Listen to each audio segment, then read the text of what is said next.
Le cantique numéro 6. L'histoire nous a relaté que ce cantique a été donné par Papa Oshofa. Nous avons le premier couplet donné par Papa Oshofa et le deuxième couplet donné par Baba Bada. Pendant la guerre civile à Makoko. C'était même le jour de la guerre civile à Kasedo, à Makoko. Donc, ils étaient très proches de Makoko lorsque les bombardements s'éclataient. Lorsqu'il y avait eu des bombardements, il y a des maisons bien construites, bien structurées, qui étaient complètement détruites dû à ce bombardement. L'église qui était en paille, quelque chose du genre, avec de petites constructions, était encore debout, c'est-à-dire était encore à sa place. Ce qui a fait que la plupart de la population courait pour entrer dans l'église. Nous avons Alpha, Imam, ceux de la tradition, tout le monde. Et les artisans, les artistes, tout le monde. En ce moment-là, papa était juste venu au Nigeria et il doit repartir le lendemain. Mais malheureusement, la guerre civile l'a empêché de repartir du Nigeria. Et de là, l'esprit lui a dit, et par instruction spirituelle, par esprit, l'histoire nous a dit qu'il a pris une bougie. Et lorsqu'il a pris une bougie, il était venu au devant, de la paroisse. Et par esprit, il a donné ce chant-là, Bomi, Bomi, le cantique 6, premier couplet. Et après, le deuxième couplet a été donné par Baba Bada. Donc, ce cantique, dans le contexte de culte, c'est un cantique de reconnaissance. C'est un cantique de reconnaissance qui origine dans ce monde. Lorsque vous venez en présence de Dieu, je pense que de façon stratégique, nous devons mettre de côté toute connexion, toute reconnaissance, toute chose. Nous devons mettre de côté toute chose qui montre une liaison, un attachement. C'est quoi? Tu vas montrer à lui qu'il n'y a rien qui t'attache. Mais tu n'es attaché, lié à aucune autre chose. Tu es directement au-devant de lui, libre au-devant de lui. Maintenant, par là, vous êtes en train de dire à Dieu, ok, à travers cette rencontre, je suis venu au-devant de toi. Et je suis venu parce que j'ai que toi. Je ne peux plus déclarer aucune autre chose. J'ai que toi. Maintenant, vous connaissez vous-même. Vous venez pouvoir dire, pouvoir rencontrer la personne. C'est une manière ici de dire que vous êtes venu comme vous êtes pour pouvoir le rencontrer, pour pouvoir s'adresser à lui. Si tu me renvoies, si tu me rejettes, si tu me fais retourner, si tu me refuses, tu es en train de lui dire, voilà, au cours de ce voyage, de ce cheminement spirituel, ne me permet pas à ce que je sois seul dans le voyage du culte. Rejoins-moi avec ta personnalité elle-même. Comme je vous ai déjà dit, Yarama, de Yarama, du début jusqu'à Yarama, sont des chants d'invitation pour rejoindre du moins l'éternité et la spiritualité dans le culte. Donc, dans un culte, pour avoir les choses au complet, pour avoir les choses en totalité, Dieu, lui, il a de relations avec toutes les choses qu'il a créées. Définitivement, les anges doivent l'adorer. Et vous avez vu dans le livre d'Apocalypse plusieurs fois, les anges, les 24 vieillards, les 4 êtres vivants, eux tous se prosternaient au-devant de Dieu. Donc ça, on a lu plusieurs fois déjà dans la Bible. Et c'est devenu quelque chose et de façon constante que nous savons. Maintenant, en ce qui concerne les hommes, mais quand nous entrons vers l'homme, ce n'est pas totalement au complet, ce n'est pas totalement respecté. C'est pourquoi Jésus nous a dit que le Père désire qu'on doit l'adorer. Donc c'est le Père qu'il faut adorer. Dieu ou bien le Père. Et c'est les hommes qui sont les fils de Dieu. Pour ces raisons, les hommes sont appelés à adorer avec les anges, avec la spiritualité. Ces phrases montrent que l'homme est appelé pour adorer avec les anges, avec la spiritualité. L'homme est appelé pour adorer l'Éternel avec le spirituel. Si vous comprenez bien cette partie, l'homme a été appelé pour rejoindre dans le culte pour adorer l'Éternel. L'homme rejoint le spirituel pour pouvoir adorer Dieu. Est-ce que de pouvoir adorer l'Éternel, celui qui est éternel? Donc c'est une manière à l'homme de dire à Dieu, qui est cette personne-là capable de me sauver si toi tu me rejettes? Donc cette mentalité, c'est une mentalité que nous avons besoin au-devant de Dieu. Malheureusement, la plupart du temps, nous sommes en présence de Dieu et nous avons nos propres mentalités dans nos esprits. Dans ce cantique, c'est un cantique qui nous montre comment nous devons nous présenter au-devant de lui. Je viens au-devant de toi sans aucune autre mentalité. C'est toi ou rien, toi que toi. C'est toi seul. Donc, c'est pour dire que je me suis soumis à toi. Moi, je te connais toi seul. Donc, c'est ce qui est bon dans ce cantique. Le deuxième couplet, on a dit, qui sera la personne qui va me surveiller au cours de mon pèlerinage. Donc, tous ceux qui veulent voyager pour un pèlerinage, Jérusalem, Maca, ainsi de suite. Et c'est même ça l'interprétation est en train de dire ici. Tu vas être mon surveillant, mon superviseur au cours de mon voyage, ou au cours de mon pèlerinage sur cette terre. Et je vous dis, ce monde ici, c'est un pèlerinage. Nous sommes venus pour un voyage. Lorsque nous sommes venus pour un voyage, bien, qui sera pour nous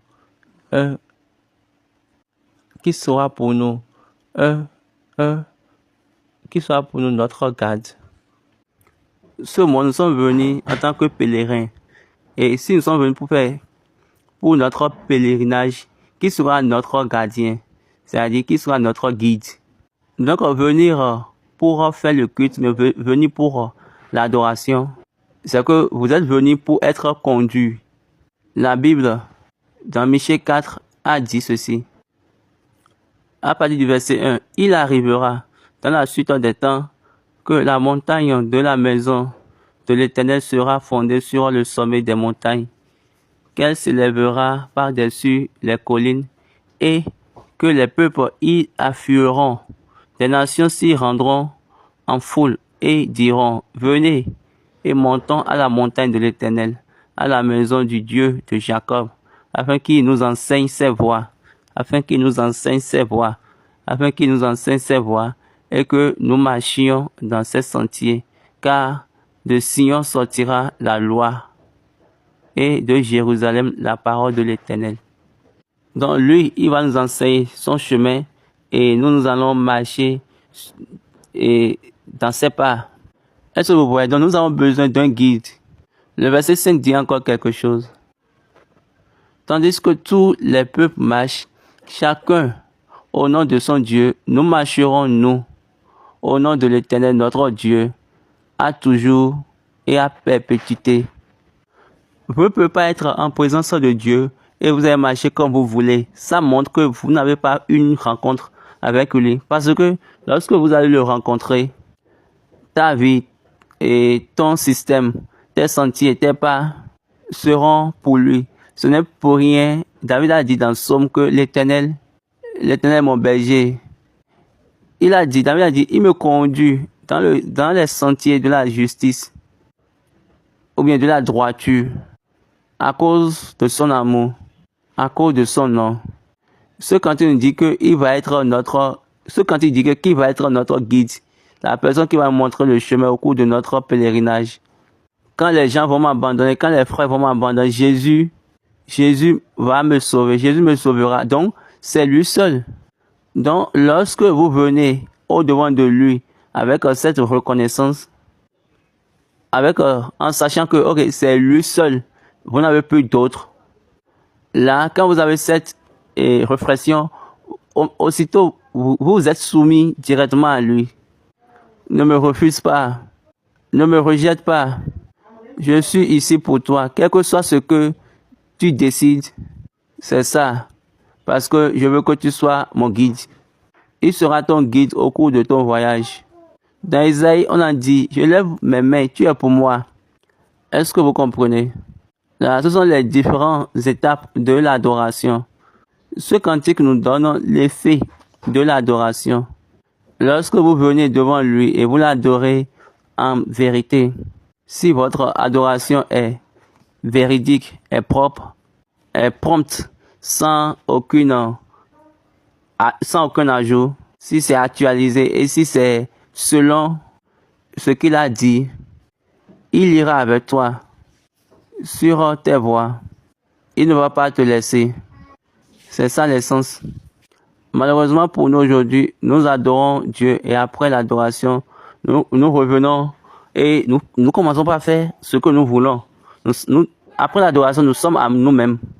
C'est comme si vous allez pour prendre quelque chose de chez quelqu'un et au retour, vous faites encore votre vie. Ça, selon moi, ce n'est pas le culte ça. Moïse, il est parti, il a rencontré Dieu. Il a eu une rencontre avec Dieu. Tout au long, il allait au-devant de Dieu. Mais cette fois-ci, il lui a dit, regarde, comment nous pouvons savoir si c'est toi qui nous conduis?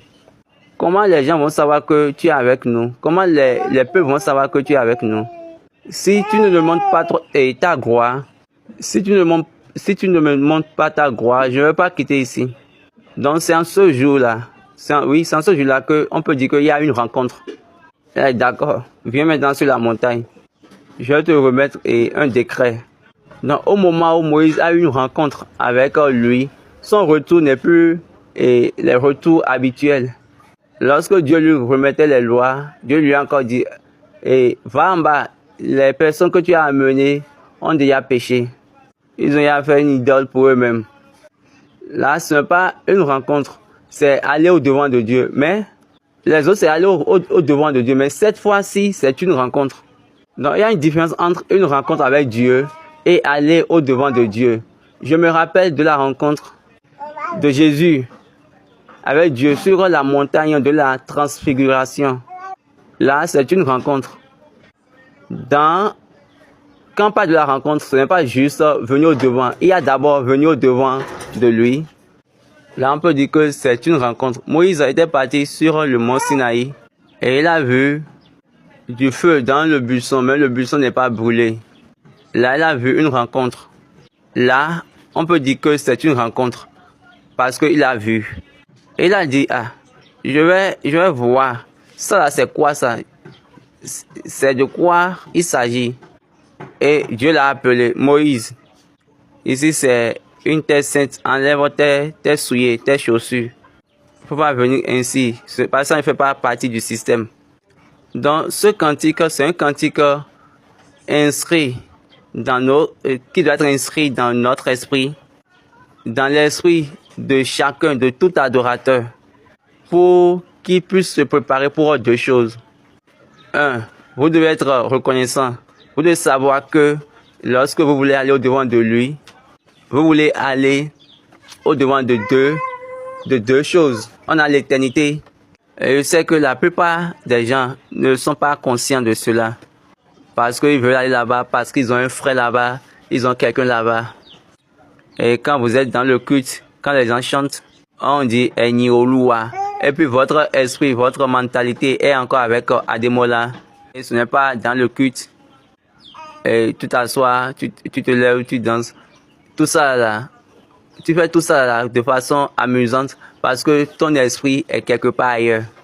Donc une telle personne ne peut pas bénéficier réellement, ne peut pas bénéficier de ce cantique. Mais la personne qui est complètement en Dieu, par exemple, Ok, la personne dit, écoute-moi, moi je n'ai personne dans ce monde. Pourtant, il a papa, il a maman, il a les enfants, il a femme, il a tout, il a ses oncles, ses tantes.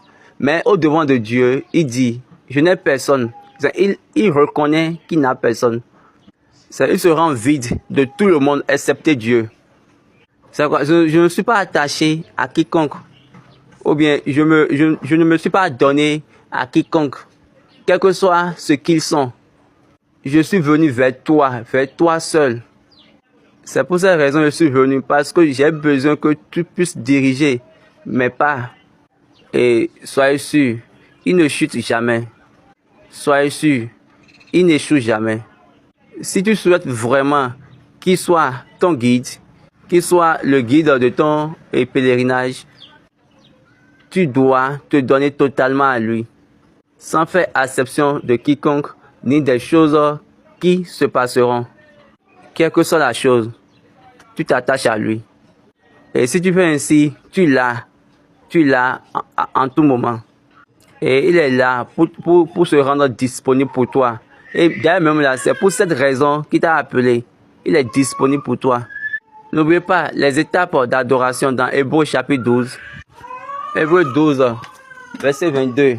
Il dit, mais vous vous êtes approchés de la montagne de Sion, de la cité du Dieu vivant, la Jérusalem céleste, des myriades qui forment le cœur des anges, de l'assemblée des premiers-nés inscrits dans les cieux, du juge qui est le Dieu de tous et des esprits des justes, parvenus à la perfection, de Jésus qui est le médiateur de la nouvelle alliance et du sang de l'aspersion qui parle mieux que celui d'Abel. Donc, regardez l'expérience, oui. La montagne de Sion, la cité du Dieu vivant, la Jérusalem céleste, la Jérusalem que Paul a prêché dans Galates 4. Elle a dit que et cette Jérusalem est libre, elle est gratuite. C'est pour cette raison que Jésus a dit, elle a dit à cette femme-là que ceux qui doivent adorer Dieu doivent l'adorer en esprit et en vérité. C'est ce que le Père désire. Pourquoi? Il désire la vérité. Tu dois connaître la vérité et la vérité t'affranchira. Où vous allez? On vous a appelé vers qui? On vous a appelé de façon gratuite, librement. Vous également, vous êtes libre. Vous ne pouvez pas être esclave ou bien captif pour aller sur une terre de liberté. Là, quand on voit cela, c'est qu'il y a une contradiction. Ceux qui seront dans la liberté vont rester dans la maison de la liberté. Mais on ne peut pas être attaché et aller dire qu'il faut rester dans un lieu, dans un endroit de liberté. Vous devez connaître la vérité et la vérité vous franchira. Là où vous allez, là où on vous a appelé, c'est de façon gratuite, c'est de façon libre. Nous également, nous devons être libres. Nous ne pouvons pas être esclaves et aller sur une terre qui est libre. Là, il y a une contradiction. Ceux qui seront libres seront sur la terre libre. Ces personnes qui sont ici sont libres. Cette cité, c'est une cité de liberté, une cité libre. En fait, gratuitement. Oui, nous venons à Jérusalem. Regardez maintenant qui sont les premières personnes. Et on dit la cité du Dieu vivant et la communauté des anges. C'est quoi? L'éternité étant adorée par la spiritualité. Maintenant, vous venez, c'est-à-dire l'humanité maintenant rejoint la spiritualité et les deux vont adorer maintenant l'éternité. Est-ce que vous comprenez? Écoutez ceci, on l'appelle Assemblée Générale. Pourquoi? Pourquoi ils ont dit Assemblée Générale? Quand il s'agit d'une Assemblée Générale, c'est constitué de toutes les branches, de tout le monde, sans exception. Maintenant, allons voir la constitution de l'Assemblée. Ceux qui sont dans cette Assemblée Générale sont des premiers-nés. Les premiers-nés, dont leurs noms sont écrits. Pourquoi ils sont des premiers-nés? Jésus étant leur premier. Eux, ils ont cru en Christ. Eux, ils ont pris l'esprit de Jésus. Autrement dit, l'esprit de Christ. Comme je le dis, sur cette plateforme, je ne connais aucune personnalité qu'on appelle Saint-Esprit.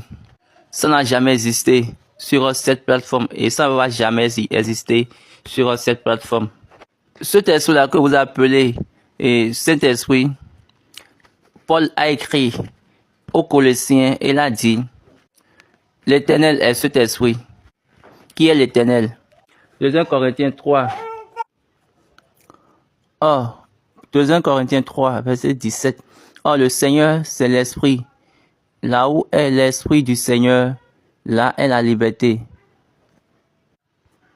Nous tous qui, le visage découvert, contemplons comme dans un miroir la gloire du Seigneur, nous sommes transformés en la même image, de gloire en gloire, comme le Seigneur, par le Seigneur l'Esprit.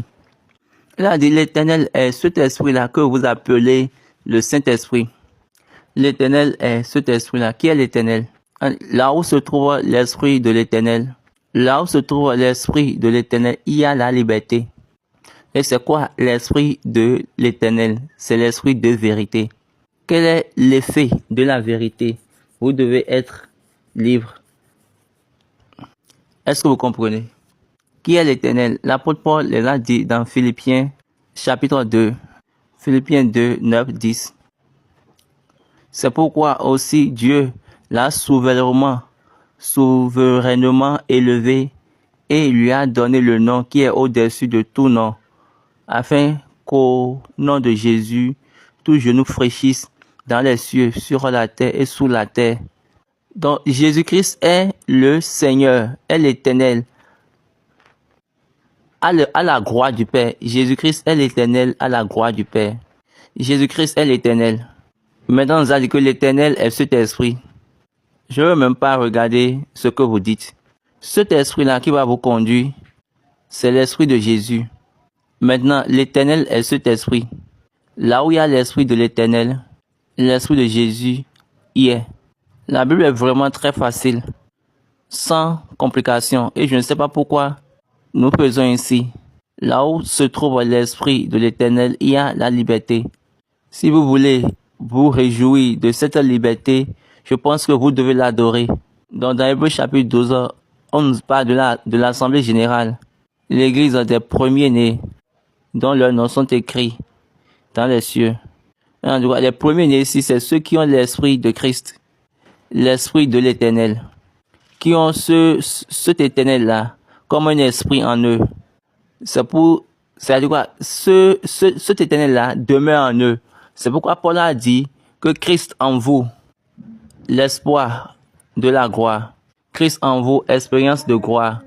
Quand vous allez continuer dans cela, vous aurez la gloire. Vous avez la gloire au devant de vous. Lorsque le grand est dans le petit, et à même l'une des erreurs, voici l'une des erreurs des prières dans le monde de la chrétienté, spécialement chez les Yoruba. Vous dites, Oro nu gbemiwo, Jésus gbemiwo, Oluwa gbemiwo. Vous parlez de façon crash. Est-ce que vous comprenez Yoruba? Gbemiwo. Qu'est-ce que la Bible a dit? C'est à vous de porter Christ. C'est pas à Christ de vous porter. Il n'y a aucun endroit où on a dit que Christ va vous porter. Donc, ici, nous devons porter Jésus. Nous devons le porter. Donc, ce n'est pas l'inverse. Ce n'est pas que Jésus va nous porter. Non. C'est à nous de porter Jésus.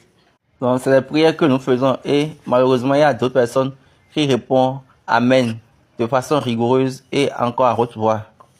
Est-ce que vous comprenez? Donc, c'est très simple. L'église a des premiers-nés. Nous allons continuer par voir l'Assemblée générale, ses constituants et l'effet de l'adoration. Pour que quand vous allez venir à l'adoration, vous n'allez plus venir juste parce que vous ne connaissez pas l'impact. Vous venez juste parce que vous ne connaissez pas l'espérance. Mais quand vous connaissez l'espérance, si vous connaissez l'impact, c'est comme si lorsque vous allez à la médecine et on vous donne des médicaments et lorsque l'impact, mais l'effet du médicament n'est pas ce qu'on espère, n'est pas conforme à notre espérance, là on dit qu'il y a un problème. Donc, lorsque vous venez pour le culte, lorsque vous venez pour l'adoration, vous venez à l'assemblée des premiers-nés, dont leur nom est inscrit dans les cieux. Ça veut dire, vous venez maintenant à Dieu. Vous venez vers Dieu, le juge de tout le monde. Donc, dans l'adoration, dans le culte, pendant un culte, le temple devient la cour, là où les juges restent pour pouvoir faire. Qu'est-ce qu'on fait à la cour? C'est de prononcer les jugements. Donc, lorsque vous venez à l'église, vous venez avec votre cas, votre situation. Mais vous devez venir avec ça dans la vérité. C'est pourquoi Jésus a dit en vérité. On ne vient pas devant Dieu pour mentir. Donc si tu dis que c'est toi seul que j'ai, il faut pas compléter le mensonge. Il faut savoir qu'il va te décevoir. Sois sûr. Dieu lui-même va te décevoir. On a le juge de tous. Avant l'esprit des hommes justes qui sont parfaits, qui ont été parfaits. Donc c'est l'esprit de certaines personnes qui sont mortes. Mais ils avaient adoré Dieu dans la vérité. Et ils sont devenus pour lui. Donc ils sont devenus des parfaits. Leurs œuvres sont parfaites. Tout le monde doit venir pour apparaître. Et maintenant nous avons notre avocat, Jésus-Christ. Nous avons le juge qui est Dieu. Et nous avons l'avocat. Maintenant vous avez vos cas pour pouvoir soumettre ça à l'avocat, qui sera le médiateur entre vous et le juge, afin que vous puissiez avoir la faveur du juge lorsqu'il va se prononcer sur votre cas, sur votre situation. Et du sang de l'aspersion qui parle mieux que celui d'Abel. Et c'est ici on voit le cas de la plupart de l'église du christianisme céleste. Ici, il n'a pas parlé contre le sang de la femme, il a parlé contre le sang d'Abel. Pourquoi? Parce que le sang d'Abel crie la vengeance. Maintenant, ici, le sang de Jésus lui dit, pardonne-les. Ils ne savent pas ce qu'ils font. Waouh! Est-ce que vous voyez? Est-ce que vous voyez le module? Maintenant, il dit, notez ceci, lorsque vous venez au-devant de lui, vous devez l'entendre parler. Donc après, il vous a donné l'ordre de l'assemblée, les composantes de l'assemblée. Est-ce que vous comprenez? Donc c'est très simple, l'église des premiers-nés.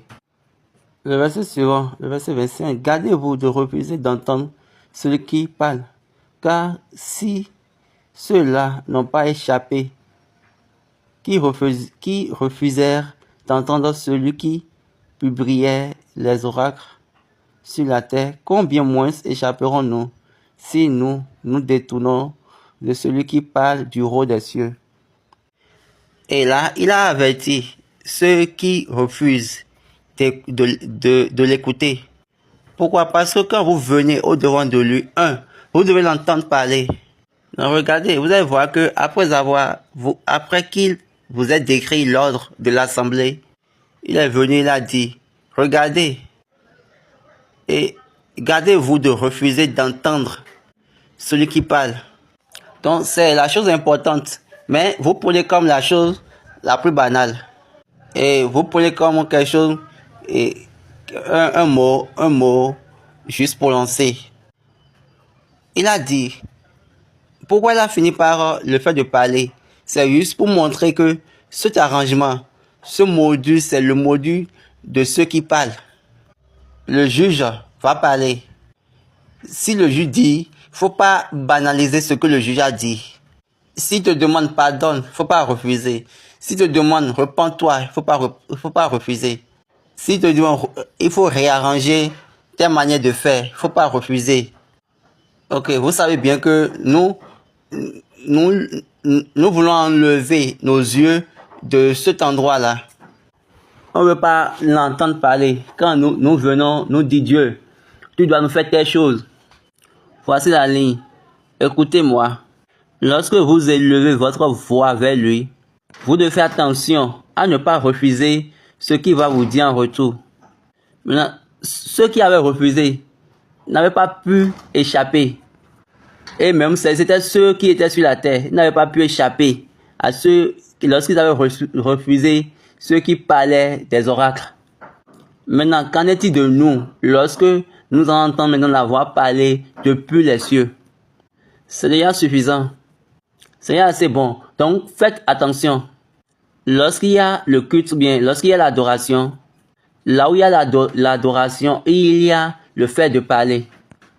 Donc, si vous allez adorer Dieu au devant de Dieu, le vrai Dieu, le Dieu vivant. Par exemple, on dit, l'église, vous êtes appelés à la cité du Dieu vivant. Donc, la démonstration pour lui de montrer qu'il est vivant, c'est sa voix.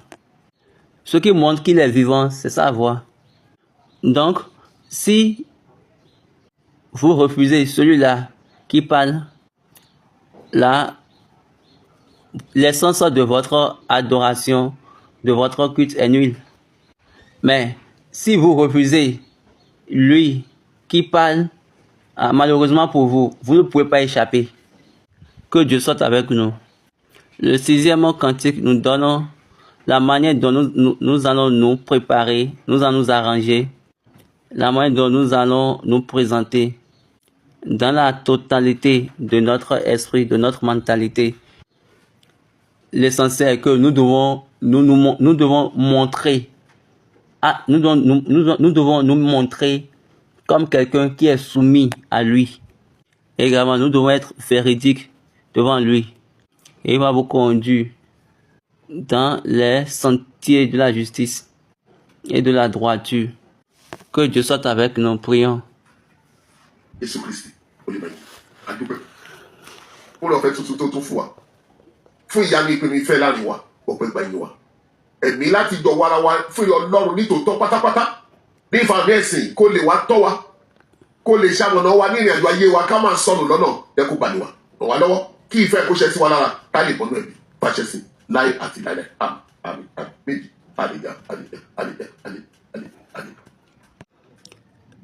Oui, nous remercions Dieu, nous remercions également ceux qui nous ont rejoints pour cette session. Nous vous encourageons de donner vos commentaires, de poser vos questions. José a dit que ceci c'est la pratique et le côté scientifique de l'adoration, du culte. Donc, je montre les choses pratiques et je fais la démonstration des choses pour que vous puissiez avoir l'évidence. Si vous essayez et vous avez l'évidence, je vous prie, écrivez-la sur la plateforme dans la section commentaires. Nous allons espérer